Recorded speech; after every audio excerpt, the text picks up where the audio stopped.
আমার প্রিয় সপ্তম শ্রেণীর শিক্ষার্থী বন্ধুরা, তোমাদের সকলকে আমার চ্যানেলে স্বাগত জানাই। আশা করছি তোমরা সকলে ভীষণ ভালো আছো।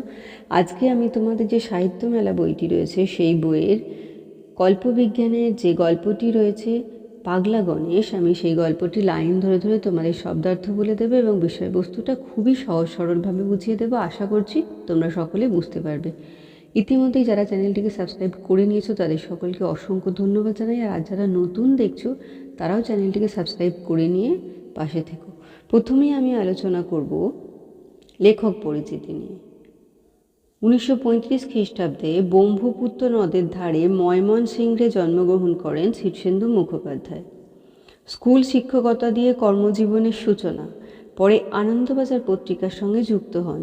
প্রথম উপন্যাস ঘুণ পোকা, প্রথম কিশোর উপন্যাস মনোজদের অদ্ভুত বাড়ি। তার লেখা উল্লেখযোগ্য বইগুলো হচ্ছে গোসাই বাগানের ভূত, পাগলা সাহেবের কবর, বক্সার রতন ইত্যাদি। বহু ছোট গল্প লিখেছেন এবং কিশোর সাহিত্যের শ্রেষ্ঠত্বের স্বীকৃতিস্বরূপ পেয়েছেন 1985 সালে বিদ্যাসাগর পুরস্কার। বড়দের জন্য লিখেছেন শ্যাওলা, দূরবীন, পার্থিব প্রভৃতি উপন্যাস। পেয়েছেন আনন্দ পুরস্কার এবং সাহিত্য একাডেমি পুরস্কার। এবার আমরা চলে আসব মূল রচনাংশের মধ্যে। দেখো, পাগলা গণেশ এই রচনাটি শীর্ষেন্দু মুখোপাধ্যায়ের লেখা একটি কল্পবিজ্ঞানধর্মী রচনা। মাধ্যাকর্ষণ প্রতিরোধকারী মলম আবিষ্কার হওয়ার পর থেকেই পৃথিবীতে নানা রকম উড়ানযন্ত্র আবিষ্কারের একটা হিড়িক পড়ে গেল। দেখো, মাধ্যাকর্ষণ হচ্ছে পৃথিবীর কেন্দ্রের দিকে আকর্ষণ, আর প্রতিরোধকারী মানে হচ্ছে ঠেকানো বা আটকানো। উড়ানযন্ত্র মানে যাতে চড়ে মানুষ উড়ে বেড়াতে পারে, আর হুজুগ মানে হচ্ছে হিড়িক। মানে মাধ্যাকর্ষণ প্রতিরোধকারী মলম আবিষ্কার হওয়ার পর থেকে এই পৃথিবীতে নানা রকম উড়ানযন্ত্র আবিষ্কারের হিড়িক পড়ে গেল। মানে মানুষ এই উড়ানযন্ত্র দিয়ে এক জায়গা থেকে অন্য জায়গায় যেতে লাগলো। মানে উড়ানযন্ত্র আবিষ্কারের হুজুগ পড়ে গেল।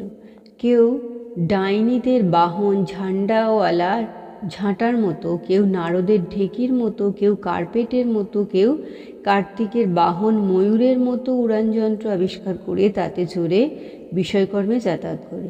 মানে মাধ্যাকর্ষণ প্রতিরোধকারী মলম যখনই আবিষ্কার হলো পৃথিবীতে, তখনই বিভিন্ন উড়ানযন্ত্রের হিড়িক পড়ে গেল। যেমন ডাইনিদের বাহন ঝাঁটাওয়ালা ডান্ডাওয়ালা ঝাঁটার মতো, তারপর নারদের ঢেকির মতো, কার্পেটের মতো, কার্তিকের বাহন ময়ূরের মতো, এইসব যানবাহনে চড়ে মানুষ বিষয়কর্মে এক জায়গা থেকে অন্য জায়গায় যেতে লাগলো। আকাশে তাই সবসময় নানা রকম জিনিস উড়তে দেখা যায়। মানে আকাশে সবসময় দেখা যাচ্ছে যে যেহেতু মানুষ এই উড়ানযন্ত্র করে এক জায়গা থেকে অন্য জায়গায় যাতায়াত করছে, তাই সবসময় আকাশপথে কিন্তু কিছু না কিছু উড়তে দেখাই যাচ্ছে। এমনকি কৃত্রিম পাখাওয়ালা মানুষকেও, মানে কৃত্রিম পাখা লাগিয়ে মানুষ উড়ে যাচ্ছে। সালটা হচ্ছে 3589। ইতিমধ্যে চাঁদ, মঙ্গল এবং শুক্র গ্রহে মানুষ ল্যাবরেটরি স্থাপন করেছে। সূর্যের আরও 2টি গ্রহ আবিষ্কৃত হয়েছে এবং জানা গেছে আর কোনো গ্রহ নেই। মানে এর মধ্যেই চাঁদ, মঙ্গল এবং শুক্র গ্রহে মানুষ ল্যাবরেটরি তৈরি করে ফেলেছে এবং সূর্যের আরও 2টি গ্রহ আবিষ্কৃত হয়েছে। জানা গেছে যে আর কোনো গ্রহ কিন্তু নেই। মহাকাশে নক্ষত্রপুঞ্জের দিকে হাজার হাজার মানুষ আলোর চেয়েও গতিবেগ সম্পন্ন মহাকাশযানে রওনা হয়ে গেছে 1-150 বছর আগে থেকে। মানে নক্ষত্রপুঞ্জের দিকে হাজার হাজার মানুষ আলোর চেয়েও গতিবেগ সম্পন্ন মহাকাশযানে চেপে রওনা হয়ে গেছে। সেই সময়সীমা হচ্ছে 1-150 বছর আগে যাচ্ছে আর কি, এবং এখনও অনেকে যাচ্ছে। কাছে পিঠে যারা গেছে তাদের আবার ফেরার সময়ও হয়ে গেল, তবে সেটা 1 মিনিট পর না 100 বছর পর তা জানার উপায় নেই। মানে নক্ষত্রপুঞ্জে মানুষ 1-150 বছর থেকে যাচ্ছে এবং এখনও যাচ্ছে, কিন্তু যারা গেছে তাদের ফেরার সময় হয়ে গেছে, কিন্তু তারা কখন ফিরবে কেউ বলতে পারছে না। সেটা 1 মিনিট পরে ফিরবে না 100 বছর পরে ফিরবে তা কিন্তু জানার উপায় নেই। তা বলে পৃথিবীর মানুষরা হাল ছাড়েনি। সেই 1-150 বছর আগে যারা জন্মেছিল তারা সকলেই সশরীরে বর্তমান। মানে 1-150 বছর আগে যারা জন্মেছে তারা কিন্তু এখনও সবাই জীবিত। আজকাল পৃথিবীতে মানুষ মরে না। যারা মহাকাশে গেছে তারা ফিরে এসে সেই আমলের লোকেদেরই দেখতে পাবে।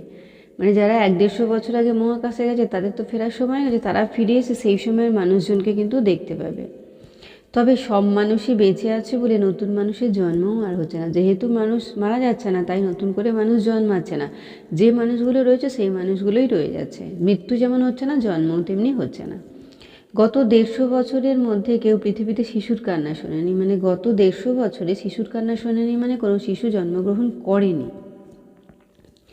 এদিকে ঘরে ঘরে মানুষ এত বেশি বিজ্ঞান নিয়ে বুঁদ হয়ে আছে যে প্রতি ঘরেই প্রত্যেকেই কোনো না কোনো বিজ্ঞানের বিজ্ঞানী।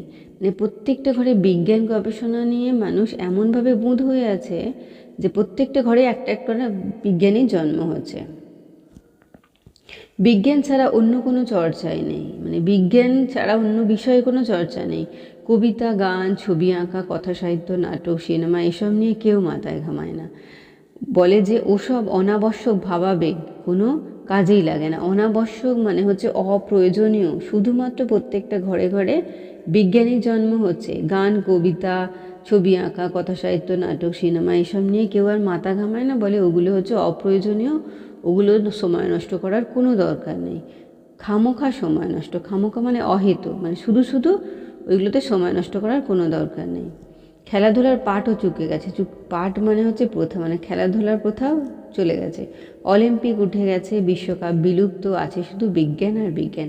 মানে সারা পৃথিবী জুড়ে নাচ, গান, নাটক, কবিতা, আবৃত্তি, সিনেমা, কথা সাহিত্য যেমন উঠে গেছে, সেই সঙ্গে খেলাধুলার পাঠও চুকে গেছে। অলিম্পিক উঠে গেছে, বিশ্বকাপ বিলুপ্ত হয়ে গেছে, শুধুমাত্র বিজ্ঞান আর বিজ্ঞানের চর্চাই রয়ে গেছে। পূর্ণিমার চাঁদ দেখলে, কোকিলের ডাক শুনলে এবং পলাশ ফুল ফুটলে কেউ আর আহা উহু করে না। মানে কী সুন্দর চাঁদ উঠেছে, কোকিল কী সুন্দর ডাকছে, পলাশ ফুলটা কী সুন্দর দেখতে। এই যে মানুষের ভেতরে যে আবেগ, এই আবেগগুলো আর নেই, তাই কেউ আর আহা উহু করে না। প্রকৃতির নিয়মে চাঁদ উঠে যাচ্ছে, কোকিল ডাকছে, পলাশ ফুল ফুটছে, এগুলো। বর্ষাকালে বৃষ্টি দেখলে কারো মন আর মেদুর হয় না। মেদুর মানে হচ্ছে স্নিগ্ধ বা কোমল। ওগুলোকে প্রাকৃতিক কার্যকারণ হিসেবেই দেখা যায়। মানুষ মনে করে যে প্রকৃতির কার্যকারণের জন্যই, প্রাকৃতিক নিয়মেই কী হচ্ছে, বর্ষাকালে বৃষ্টি হচ্ছে, তাই ওগুলোই আর কারো মন কিন্তু মেদুর হয় না, মানে স্নিগ্ধ বা কোমল হয় না। গোলাপ ফুলের সৌন্দর্যের চেয়ে তার অ্যানালাইসিসটাই বেশি জরুরি হয়ে গেছে। অ্যানালাইসিস মানে হচ্ছে বিশ্লেষণ করা, যেটা মানে গোলাপ ফুলটা যে কী সুন্দর, এইটা যে এই যে আবেগটা প্রকাশ করবে এটা নয়, বরঞ্চ তার অ্যানালিসিসটাই বড্ড বেশি জরুরি, বিশ্লেষণ করা।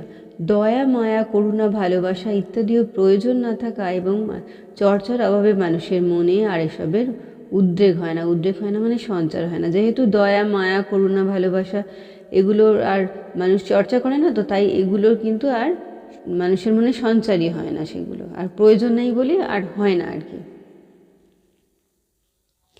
ব্যতিক্রম অবশ্য এক আধজন আছে, মানে অল্প কয়েকজন, গুটি কয়েক আছে, যেমন পাগলা গণেশ। এখানে একটা চরিত্র রয়েছে, সেই চরিত্রটা হচ্ছে পাগলা গণেশ, যাকে পাগলা বলা হয়েছে বা উন্মত্ত, ক্ষিপ্ত বলা হয়েছে। মানে সেই সময়ের যে মানুষজন রয়েছে, আর পাঁচটা লোকের যে বিশ্বাস, যে চিন্তাভাবনা, যে জীবনযাত্রা পদ্ধতি, তার সঙ্গে কিন্তু পাগলা গণেশের যে চিন্তাভাবনা সমস্ত কিছু বেমানান, তাই তাকে বলা হয়েছে যে পাগলা গণেশ। পাগলা গণেশের বয়স 200 বছর, বয়স হয়ে গেছে তার 200 বছর। তার 50 বছর বয়সে, অর্থাৎ আজ থেকে 150 বছর আগে মৃত্যুঞ্জয় টনিক আবিষ্কার করা হয়। তার বয়স এখন হচ্ছে 200 বছর। 50 বছর আগে মৃত্যুঞ্জয় টনিক আবিষ্কৃত হয়েছিল। গণেশও আর সকলের মতো টনিকটা খেয়েছিল, মানে গণেশ আর সবার মতো সেই টনিকটা খেয়েছিল, ফলে তার মৃত্যু বন্ধ হয়ে গেছে। ওই জন্যে তার আর মৃত্যু হয়নি, মৃত্যুঞ্জয় টনিকটা খেয়েছে বলে। 150 বছর আগে যখন সুকুমার শিল্পবিরোধী আন্দোলন শুরু হলো, সুকুমার অর্থে সুললিত, শিল্পবিরোধী আন্দোলন শুরু হলো এবং শিল্প, সঙ্গীত, সাহিত্য ইত্যাদির পাঠ উঠে যেতে লাগলো, তখন গণেশের ব্যাপারটা পছন্দ হয়নি। তাছাড়া বিজ্ঞানের বাড়াবাড়িরও একটা সীমা থাকা দরকার বলে তার মনে হয়েছে। সে মনে করেছে যে এই যে শিল্প, সাহিত্য সব উঠে যাচ্ছে, এটা তার মনের মতো হচ্ছে না, পছন্দ হচ্ছে না। সে ভাবছে যে বিজ্ঞান এত বেড়ে যাচ্ছে, বিজ্ঞানেরও বাড়াবাড়ি কিন্তু একটা অবশ্যই সীমা থাকা দরকার। মানে পাগলা গণেশ ভাবছে যে বিজ্ঞানের এই সর্বগ্রাসী প্রভাবকে দূর করতে হবে, মানে এই প্রভাবকে কিছুতেই কিন্তু পাগলা গণেশ মন থেকে মেনে নিতে পারছে না। গণেশ অনেক চেষ্টা করে দেখলো কালের চাকার গতি উল্টো দিকে ফেরানো যাবে না। গণেশ অনেক চেষ্টা করলো, কিন্তু দেখলো যে সবাই যেদিকে যাচ্ছে বিজ্ঞানের দিকে, সেদিক থেকে চাকা ঘোরানো যাচ্ছে না। তখন সে সভ্য সমাজের থেকে দূরে থাকার জন্য হিমালয়ের একটা গিরি গুহাতে আশ্রয় নিল। সভ্য সমাজ থেকে দূরে থাকার জন্য হিমালয়ের গিরি গুহাতে সে চলে গেল। সে ঠিক এই সভ্য সমাজের সঙ্গে খাপ খাইয়ে নিতে পারছে না, বা সভ্য সমাজের সব কিছু তার মনোমতো হচ্ছে না, তাই সে তাদের থেকে আলাদা থাকারই চেষ্টা করলো। সে হিমালয়ের গিরি গুহাতে আশ্রয় নিল। তা বলে হিমালয় যে খুব নির্জন জায়গা তা নয়, মানে হিমালয় যে নির্জন সেখানেও যে কেউ নেই তা কিন্তু নয়। এভারেস্টের চূড়া ছেঁচে অবজারভেটরি হয়েছে। অবজারভেটরি মানে হচ্ছে নিরীক্ষণাগার। রূপকুণ্ডে বায়োকেমিস্ট্রি লাইব্রেরি, কেটু, কাঞ্চনজঙ্ঘা, যমুনেত্রী, গঙ্গোত্রী, মানস সরোবর সর্বত্রই নানা ধরনের গবেষণাগার। কারণ এভারেস্টের চূড়া ছেঁচে বর্তমানে অবজারভেটরি হয়েছে, রূপকুণ্ডে বায়োকেমিস্ট্রির ল্যাবরেটরি হয়েছে, কেটু, কাঞ্চনজঙ্ঘা, যমুনেত্রী, গঙ্গোত্রী, মানস সরোবর সব জায়গাতেই গবেষণাগার হয়েছে। এবার দেখো সমুদ্রের তলাতেও চলছে নানা রকম পরীক্ষা নিরীক্ষা। যারা ভূগর্ভে, ভূপৃষ্ঠে এবং অন্তরিক্ষে কোথাও নিপার নির্জনতা নেই, অর্থাৎ ভূপৃষ্ঠে মানে ভূগর্ভে মাটির নিচে, ভূপৃষ্ঠে পৃথিবীতে এবং অন্তরিক্ষে আকাশপথে কোথাও জায়গায় কিন্তু নিপাট নির্জনতা কিছু নেই। মানে জনমানব শূন্য যে সেরকম নেই। নিপাট মানে হচ্ছে সম্পূর্ণ, সম্পূর্ণ যে জনমানব শূন্য সেরকম কোনো জায়গা কিন্তু নেই। পৃথিবীর জনসংখ্যা যে খুব বেশি তাও নয়, মানে পৃথিবীতে যে লোক সংখ্যা খুব বেশি আছে তাও নয়, তবুও লোক ছড়িয়ে ছিটিয়ে এদিক ওদিক হয়ে রয়েছে। কিন্তু তারা সমস্ত পৃথিবীতে এমনভাবে ছড়িয়ে ছিটিয়ে আছে যে নির্জনতা খুঁজে পাওয়া খুব কঠিন কাজ। মানে পৃথিবীতে যে লোক সংখ্যা বা জনসংখ্যা খুব বেশি এমনটা নয়, কিন্তু এখানে দুটো ওখানে দুটো এমনভাবে মানুষ ছড়িয়ে ছিটিয়ে আছে যে তুমি কোথাও নির্জনতা কিন্তু খুঁজে পাবে না, বা খুঁজে পাওয়া কঠিন হবে। এই তো আজ সকাল থেকে গণেশ বসে কবিতা লিখছে। গণেশ চলে গেছে কোথায় বলো তো? হিমালয়ের এক গিরি গুহায়। সেখানে গিয়ে গণেশ বসে বসে কবিতা লিখছে। একটু আগে একটা ঢেঁকি, মানে ধান ভাঙার যে যন্ত্র আছে, ঢেঁকি আর একটা ভেলায় চড়ে দুটো লোক এসে বলল, এই যে গণেশবাবু কী করছেন? দুটো লোক এলো, ওই যে উড়ান যন্ত্র আবিষ্কৃত হয়েছিল সেই ঢেঁকিতে করে আর ভেলায় চড়ে দুটো লোক এলো, এসে বলছে যে গণেশবাবু কী করছেন? বলছে কবিতা লিখছি। কবিতা? হো হো হো, তা আপনার কবিতা শুনছেই বা কে আর পড়ছেই বা কে? মানে আপনি তো এখানে একা রয়েছেন, এখানেই লিখছেন আপনি, তা আপনার কবিতা শুনছে কে, পড়ছে কে? বলছে আকাশ শুনছে, বাতাস শুনছে, প্রকৃতি শুনছে। কবিতার পাতা বাতাসে ভাসিয়ে দিচ্ছে, কেউ যদি কুড়িয়ে পায় আর পড়তে ইচ্ছে হয় তো পড়বে। গণেশ কিন্তু এতটুকু কিন্তু ভেঙে পড়েনি। সে কিন্তু কবিতা লিখছে, কবিতা লিখে সে ওকে জিজ্ঞেস করছে যে আপনার কবিতা পড়ছে কে, শুনছে কে? বলছে আকাশ শুনছে, বাতাস শুনছে, প্রকৃতি শুনছে, আমি লিখে ভাসিয়ে দিচ্ছি, যদি কেউ পায় পড়তে ইচ্ছা হলে তো পড়বে। হো হো হো হো। কদিন আগে সন্ধেবেলা গণেশ একদিন গলা ছেড়ে গান গাইছিল। গণেশ গলা ছেড়ে গান গাইছিল, তার গানের গলা বেশ ভালোই। হঠাৎ দুটো পাখাওয়ালা লোক লাসা থেকে ইসলামাবাদ যেতে যেতে নেমে এসে, লাসা হচ্ছে তিব্বতের রাজধানী আর ইসলামাবাদ হচ্ছে পাকিস্তানের রাজধানী, মানে লাসা থেকে তারা ইসলামাবাদ যেতে যেতে নেমে এসে রীতিমতো ধমক দিয়ে বলে, ও মশাই অমন বিকট শব্দ করছেন কেন? তারা দুটো পাখাওয়ালা লোক আর কি আকাশপথে উড়ে উড়ে যাচ্ছিল। তারা এরকম দেখলো যে এই লোকটি বিকট চিৎকার করছে, দেখে তাকে বললো যে ও মশাই অমন বিকট শব্দ করছেন কেন? বলছে শব্দ কি? এই যে গান। গণেশ বলছে আর কি, গান? ওকে কি গান বলে না কি? দূর মশাই, ও যে বিটকেল শব্দ, মানে উদ্ভট বা কুৎসিত আমরা যেটা বলি, উৎকট, এইরকম বিটকেল বলতে বোঝায়। একদিন পাহাড়ের গায়ে যান্ত্রিক বাটালি দিয়ে পাথর কেটে ছবি আঁকছিল গণেশ। তাহলে প্রথমে দেখলাম কবিতা লিখছে, তারপর দেখলাম গান করছে, তারপর দেখছি ছবি আঁকছে, বাটালি দিয়ে সে ছবি আঁকছে গণেশ। হঠাৎ একটা ধামা থেকে ধামা নেমে এলো। এক মহিলা খুব আগ্রহের সঙ্গে বলে চলেন, এটা কি সার্কিট ডিজাইন বলুন তো? এটা কিসের সার্কিট ডিজাইন বলুন তো? বেশ ইন্টারেস্টিং মনে হচ্ছে। নেমে এসে বললো যে এটা কিসের সার্কিট ডিজাইন, খুব ইন্টারেস্টিং। বলছে ডিজাইন নয়, ছবি, খেয়াল খুশির ছবি, মানে আমি নিজের মনের ইচ্ছে অনুযায়ী আমি নিজে যেমন মনে হচ্ছে সেরকম ছবি আঁকছি। ভদ্রমহিলা চোখের পলক না ফেলে, মানে চোখের পলক না ফেলে কিছুক্ষণ তাকিয়ে থেকে বললেন, খেয়ে দেওয়ার কাজ নেই, ছবি হচ্ছে। মানে সার্কিট ডিজাইন হলে ভালো, তাই বলেছে খেয়াল খুশির ছবি আঁকছে, তখন বলছে খেয়ে দেওয়ার কাজ নেই, ছবি। মানে পৃথিবীর কেউ তো আর করে না এই কাজ, কেউ কবিতাও লেখে না, কেউ গানও করে না, কেউ ছবিও আঁকে না। গণেশ জানে একা সে পৃথিবীর গতি কিছুতেই উল্টে দিতে পারবে না। মানে এই পৃথিবীর সমস্ত মানুষ যখন বিজ্ঞান নিয়ে ব্যস্ত, তখন সে কিন্তু এই মানুষের ভিতরে যে ভাবাবেগগুলোকে গড়ে তুলতে সে একা কিন্তু পারবে না। মানে মানুষকে গান, কবিতা, নাটক, সিনেমা, কথা সাহিত্য এসব দিকে নিয়ে যাওয়া, মানুষের ভেতর আবেগটাকে গড়ে তোলা, সে কিন্তু একা পেরে উঠবে না, সে কিন্তু জানে। কিন্তু একা বসে বসে সে নিজের মনের মতো কিছু করবে তার উপায় নেই। মানে সে তো একা বসে বসে ছবি আঁকছে, গান গাইছে, কবিতা লিখছে, সেই যে এইভাবে যে বসে থেকেও যে একা করবে তারও কিন্তু উপায় নেই। এক মৃত্যুহীন জীবন, এক অন্তহীন আয়ু, কি এভাবেই যন্ত্রণার মধ্যে দিয়ে কাটাতে হবে? মৃত্যুহীন জীবন মানে মৃত্যু নেই, অন্তহীন আয়ু মানে যার আয়ুর কোনো শেষ নেই, তাহলে এইভাবে কি যন্ত্রণার মধ্যে কাটাতে হবে? সুসাইড করেও কোনো লাভ নেই, মানে আত্মহত্যা করেও কোনো লাভ নেই। আজকাল মরা মানুষকে বাঁচিয়ে তোলা শক্ত কাজ তো নয়, বরং পৃথিবীর জনসংখ্যার ভারসাম্য রাখতে তা করা আবশ্যিক। মানে কেউ মারা গেলে তাকে আবার বাঁচিয়ে তুলছে বিজ্ঞান, ওই জন্যে মরা মানুষকে বাঁচিয়ে তোলাটা সহজ হয়ে গেছে আজকাল। আর পৃথিবীর ভারসাম্য রক্ষার জন্য সেটা আবশ্যিক, মানে সেটা আবার প্রয়োজন। গণেশের 3 ছেলে 1 মেয়ে। বড় ছেলের বয়স 174 বছর। গণেশের 3টি ছেলে এবং 1টি মেয়ে। বড় ছেলের বয়স 174, মেজ ছেলের বয়স 171, আর ছোট ছেলের 168 এবং মেয়ের বয়স 166।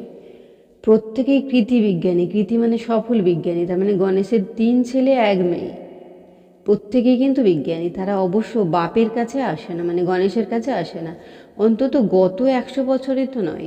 গত 100 বছরে বাবার সঙ্গে ছেলে মেয়েদের কিন্তু দেখা হয়নি। গণেশ তাদের মুখশ্রী ভুলে গেছে, মানে তাদের দেখতে কেমন সেটাই ভুলে গেছে। গণেশের স্ত্রী ক্যালিফোর্নিয়া মহাকাশ গবেষণা কেন্দ্রে কাজ করছেন। গবেষণা করা মানে হচ্ছে কোনো বিষয় নিয়ে গভীর এবং নিয়মিত চর্চা বা অনুশীলন করা। গণেশের স্ত্রী ক্যালিফোর্নিয়া মহাকাশ গবেষণা কেন্দ্রে গবেষণা করছে। 150 বছর আগে তিনি অ্যান্ড্রোমেডা নক্ষত্রপুঞ্জে রওনা হয়ে যান, আর এখনও ফেরেননি। মানে সে রওনা হয়েছে অ্যান্ড্রোমেডা নক্ষত্রপুঞ্জে, কিন্তু সেখান থেকে এখনও ফেরেনি, আর গেছে 150 বছর আগে। আজ সকালে গণেশকে কবিতায় পেয়েছি। আজ সকালে গণেশ কী করছে বলো তো? কবিতা লিখছে। এতক্ষণ কিন্তু আমরা গণেশের পারিবারিক পরিচয়টা পেয়ে গেলাম, ছেলে মেয়ে সবাই বিজ্ঞানী। 100 বছর বাবার সঙ্গে ছেলে মেয়েদের দেখা হয়নি, আর 150 বছর আগে তার স্ত্রী যে নক্ষত্রপুঞ্জে চলে গেছেন, অ্যান্ড্রোমেডা নক্ষত্রপুঞ্জে, এখনও তিনিও ফেরেননি। আর সকালে কিন্তু গণেশকে কবিতায় পেয়েছে, মানে খুব কবিতা লিখছে, কবিতা লিখছে আর ভাসিয়ে দিচ্ছে বাতাসে। কবিতার কাগজগুলো বাতাসে কাটা ঘুড়ির মতো লাট খাচ্ছে, মানে কাগজগুলো হাওয়াতে লাট খেয়ে খেয়ে যাচ্ছে, ঘুরছে ফিরছে, ভাসছে, পাক খাচ্ছে, তারপর পাহাড়ের গা বেয়ে গড়িয়ে গড়িয়ে চলে যাচ্ছে অনেক দূরে। পাতাগুলো বাতাস যেভাবে ওড়াচ্ছে আর কি। প্রতিদিন যত কবিতা লিখছে গণেশ, সবই এইভাবে ভাসিয়ে দিচ্ছে, যদি কারো কাছে পৌঁছায়, যদি কেউ পড়ে। মানে গণেশ কিন্তু পৃথিবীকে বাঁচানোর আপ্রাণ চেষ্টা করে যাচ্ছে, কবিতা লিখছে আর বাতাসে ভাসিয়ে দিচ্ছে, যদি কেউ কুড়িয়ে পড়ে। আকাশে একটা পিঁপে ভাসছিল, গণেশ লক্ষ্য করেনি। পিঁপেটা ধীরে ধীরে নেমে এলো, নামলো একজন পুলিশম্যান। গণেশকে সসম্ভ্রমে, মানে মর্যাদার সঙ্গে বা সম্মানের সঙ্গে অভিবাদন করে বলল, অভিবাদন হচ্ছে সম্মান জ্ঞাপন করে বলল, স্যার, এককালে আপনি যখন কলকাতার সায়েন্স কলেজের মাইক্রো ইলেকট্রনিক্স পড়াতেন, তখন আমি আপনার ছাত্র ছিলাম। মানে একটা পিঁপে এলো, তার থেকে একজন পুলিশম্যান নেমে এলো, নেমে এসে গণেশকে সসম্মানে, মানে সম্মান জানিয়ে, অভিবাদন জানিয়ে বলছে যে, স্যার, আপনি যখন কলকাতার সায়েন্স কলেজে মাইক্রো ইলেকট্রনিক্স পড়াতেন, আমি আপনার ছাত্র ছিলাম, কিন্তু এসব আপনি কি করছেন? পাহাড়ময় কাগজ ছড়াচ্ছেন কেন? এটা কি নতুন কোনো গবেষণা? বলছে, এই যে কাগজ ছড়াচ্ছেন কেন আপনি, এটা কি নতুন কোনো গবেষণা? জিজ্ঞেস করছে। গণেশ মাথা নাড়ল, না হে না, এসব গবেষণা টবেষণা আমি ভুলে গেছি, আমি পৃথিবীকে বাঁচানোর চেষ্টা করছি। গণেশ বলল যে, না, এটা কোনো গবেষণা নয়, আমি পৃথিবীকে বাঁচানোর চেষ্টা করছি। তার মানে? পুলিশম্যানটা জিজ্ঞেস করছে কি, তার মানে পৃথিবী তো দিব্যি বেঁচে আছে, মরার কোনো লক্ষণই নেই। মানে আপনি পৃথিবীকে বাঁচাবেন কি? পৃথিবী তো দিব্যি বেঁচে আছে, পৃথিবীর তো মরার কোনো লক্ষণ আমি দেখছি না। মরছে, পৃথিবী মরছে, পরে টের পাবে, মানে পৃথিবী মরছে আস্তে আস্তে, এটা পরে বুঝতে পারবে। এই কাগজগুলো কি কোনো প্রেসক্রিপশান, পৃথিবীর বাঁচবার ওষুধ? বললো ঠিক তাই, ওগুলো কবিতা, তুমি পড়ে দেখতে পারো। বলছে হ্যাঁ ঠিক তাই, ওগুলো হচ্ছে পৃথিবীকে বাঁচানোর ওষুধ, ওগুলো কবিতা, তুমি পড়ে দেখতে পারো। লোকটা মাথার হেলমেট খুলে, মানে মাথার যে আচ্ছাদনটা খুলে মাথা চুলকে হতভম্বের মতো বলল, মানে একদম অবাক হয়ে গেছে, বিস্মিত হয়ে গেছে আর কি, থতমত খেয়ে গেছে। বললো কবিতা? হ্যাঁ কবিতা পড়ো। লোকটা পায়ের কাছে পড়ে থাকা একটা পাক খাওয়া কাগজ কুড়িয়ে নিয়ে কিছুক্ষণ চেয়ে রইল। বলছে কিছু বুঝলে? লোকটা অসহায়ভাবে মাথা নেড়ে বলল, কিচ্ছু বুঝতে পারছি না স্যার, কোনো দিন এ জিনিস পড়িনি। বলছে কত তোমার বয়স কত? বললো 151 বছর। বললো বাচ্চা ছেলে, মানে পৃথিবীর সবাই তো অনেক বছর বেঁচে আছে, পাগলা গণেশেরই 200 বয়স, ওই জন্য ওর 151টা শুনে বলছে ছোট ছেলে, তাই তুমি কোনো দিন এগুলো পড়োনি, তুমি বাচ্চা ছেলে। আজ্ঞে হ্যাঁ স্যার, আমাদের আমলে শিক্ষানিকেতনে এসব পড়ানো হতো না। শুনেছি তারও আগে কবিতা নামে কী জেনেছিল। বললো আমি যখন স্কুলে পড়েছি তখন আমাদের এই কবিতা পড়ানো হতো না, তো শুনেছি তারও আগে নাকি কবিতা নামে কিছু একটা ছিল। লোকটি নিরীহ এবং ভালো মানুষ দেখে গণেশ হুকুমের সুরে বলে উঠল, মনে মনে পড়লে হবে না, জোরে জোরে পড়ো। মানে কাগজটা নিয়ে ওকে বলছে মনে মনে পড়লে হবে না, জোরে জোরে পড়ো। আর গণেশ দেখলো লোকটা একটু নিরীহ, একটু ভালো মানুষ, আর যেহেতু ছাত্র হিসেবে পরিচয় দিয়েছে, সুতরাং তাকে একটু হুকুমের সুরেই বললো জোরে জোরে পড়ো। লোকটা কাগজটার দিকে চেয়ে থেমে থেমে পড়তে লাগলো। গ্রহটি সবুজ ছিল, গাঢ় নীল জল, ফিরোজা আকাশ, কোকিলের ডাক ছিল, প্রজাপতি ফুলের সুবাস, আধো আধো বলছিল, টলটলে হাঁটা ছিল শিশু ভোলানাথ, শৈশবে ভাষায় জলে, কবি যে বৃহৎ হলে নামিল আঘাত। থামো, বুঝলে কিছু? লোকটি মাথা নেড়ে বলে, কিছুই বুঝিনি স্যার। লোকটি মাথা নেড়ে বলল, আমি কিছুই বুঝতে পারিনি। বলে একটুও না? লোকটি মাথা নেড়ে বলল, শুধু মনে হচ্ছে একসময় আমিও টোলে টোলে হাঁটতে শিখেছিল, মানে ছোটোবেলায় যেমন আমরা এক প্যাক করে হাঁটতে শিখি টোলে টোলে, সেই শিখেছিল। গণেশ হতাশ হলো। কবিতা তার ভালো হয়নি ঠিকই, কিন্তু না বোঝবার মতো নয়। গণেশ ভাবছে যে আমার কবিতা যে ভালো হয়নি এটা ঠিক কথা, কিন্তু না বোঝার মতো তো কিছু নেই। লোকটা গণেশকে অভিবাদন করে আবার চলে গেল, যেন একটু ভয়ে ভয়ে, যেহেতু স্যার কবিতাটা বুঝতে পারেনি, গণেশের থেকে ধমক খেয়েছে, সেই জন্যে সে আবার অভিবাদন করে সেই জায়গা থেকে খানিকটা ভয়ে ভয়ে, অভিবাদন মানে হচ্ছে সম্মানসূচক যে অভিবাদন, জানিয়ে ভয়ে ভয়ে আবার সেখান থেকে চলে গেল। পরদিন সকালে রোজকার মতো কবিতা লিখতে বসেছে গণেশ। গণেশের তো ওই কাজ, গণেশ কবিতা লিখছে, পৃথিবীকে বাঁচানোর আপ্রাণ চেষ্টা করছে। এমন সময় একটা বড় সড়ো পিঁপে এসে সামনে নামলো। সে যখন সকালে উঠে কবিতা লিখছে, তার সামনে একটা বড় সড়ো পিঁপে এসে নামলো। স্যার, গণেশ তাকিয়ে দেখে সেই লোকটি, সঙ্গে 2 মহিলা। আমার স্ত্রী আর মাকে সঙ্গে নিয়ে এলাম, আমার মা কবিতার ব্যাপারটা খানিকটা জানে, এরা দুজনেই কবিতা শুনতে চায়। গণেশ দেখলো যে সেই লোকটি এলো, মানে তার স্টুডেন্ট যে ছিল সে এলো, তার স্ত্রী এবং মাকে নিয়ে এলো, বলল যে এরা কবিতা, আমার মা কবিতা ব্যাপারটা খানিকটা জানে, এরা দুজনেই কবিতা শুনতে চায়। গণেশ অবাক এবং খুশি হলো। তার মানে কি, লোকের মধ্যে এই যে কবিতাটা ছড়িয়ে দিতে পারছে, এতে কিন্তু গণেশ খুশি হচ্ছে। তবে কবিতা শুনেই ছাড়লো না, গান শোনালো, ছবি দেখালো। 3 জন মন্ত্রমুগ্ধ হয়ে বসে রইল, মানে তার ওই গান, তার কবিতা, এই মানে ছবি আঁকা, এই সব শুনে তারা মন্ত্রমুগ্ধের মতো বসে রইল। তার মানে তারা বুঝতে পারছে। এইবার বলছে, কিছু বুঝতে পারছো তোমরা? 3 জনেই মাথা নেড়ে জানালো না। তার মানে তারা কিন্তু কিছুই বুঝতে পারছে না।